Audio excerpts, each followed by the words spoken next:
Salut les amis, artistes de la parentalité. Je voudrais vous poser une question pour cette vidéo-ci.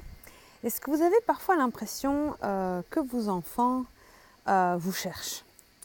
C'est-à-dire est-ce qu'ils font parfois des trucs vraiment pour vous agacer et lorsque vous leur demandez d'arrêter, au lieu d'arrêter, ils continuent et même ça les fait rire.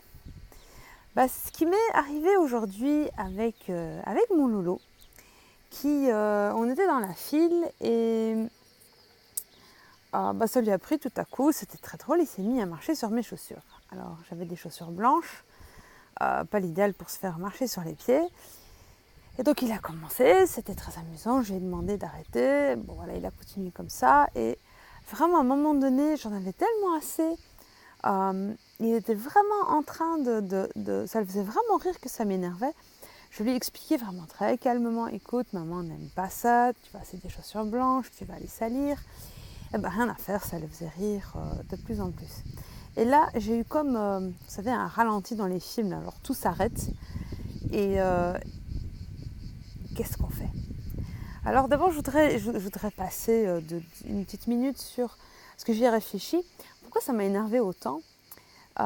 Je pense que le fait qu'il littéralement il me marche sur les pieds doit avoir joué dans cette réaction forte que j'ai failli avoir. Donc on est tous expression marcher sur les pieds et c'est vrai qu'on n'aime pas cesser de marcher sur les pieds.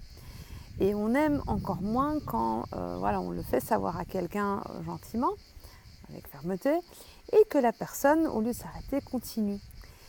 Et je pense qu'effectivement, ça touche à un côté un peu... on est un peu humilié quand même dans son amour-propre. Et à forcerie, il y a des gens, il y a du monde, et il ne s'arrête pas, ça fait vraiment enfant gâté. Et d'office, si vous ne lui donnez pas... vous lui en collez pas une, ça fait vraiment le parent qui se laisse littéralement marcher sur les pieds. Donc tout ça s'est passé dans ma tête hyper vite. Et puis je me suis dit, alors comment je vais gérer ça? Parce que quand même, il faut bien, je peux pas le laisser faire, c'est pas possible non plus. Donc très rapidement dans ma tête, j'ai pensé à quelque chose que j'avais lu récemment, c'était, alors de 1, est-ce que, en fait dans la vérité, il me faisait pas mal. Aussi, les chaussures étaient blanches, mais elles ne sont pas nickel non plus, donc il ne les salissait pas tant que ça. Et puis, ce qui me disait, est-ce que ça me faisait mal en fait? Est-ce que ça me faisait mal à mon amour-propre, à mon ego, ou est-ce que ça faisait mal plus profondément? Et en fait, clairement, ça faisait mal à mon ego parce que je me faisais littéralement marcher sur les pieds devant d'autres gens. Donc déjà, ça m'a permis un petit peu de relativiser, mais tout ça s'est fait très très vite. J'ai relativisé sur ce qu'il était en train de faire dans un premier temps. Et puis, je me suis dit aussi maintenant quoi? Et je l'ai regardé, c'est comme si j'avais pris du recul par rapport à lui. Et je me suis dit, mais tu l'aimes ce bonhomme? En fait, qu'est-ce qu'on s'en fiche qui sont en train de faire des bêtises, c'est pas si grave que ça. Donc, j'ai pris une grande respiration et je l'ai assis d'abord sur le bord, je sais pas, il y avait une espèce de marche, ce qui pourrait faire qu'il se relève tout de suite, donc pas marcher. Donc je l'ai repris et je l'ai calmement assis sur une chaise qui était un petit peu en contrebas. Et je lui ai demandé, je lui ai dit, écoute, reste assis. On avait acheté des chips, des petits trucs à grignoter avant une visite qu'on s'apprêtait à faire. Donc je lui ai proposé ça et là effectivement, il s'est calmé, il a commencé à manger, voilà.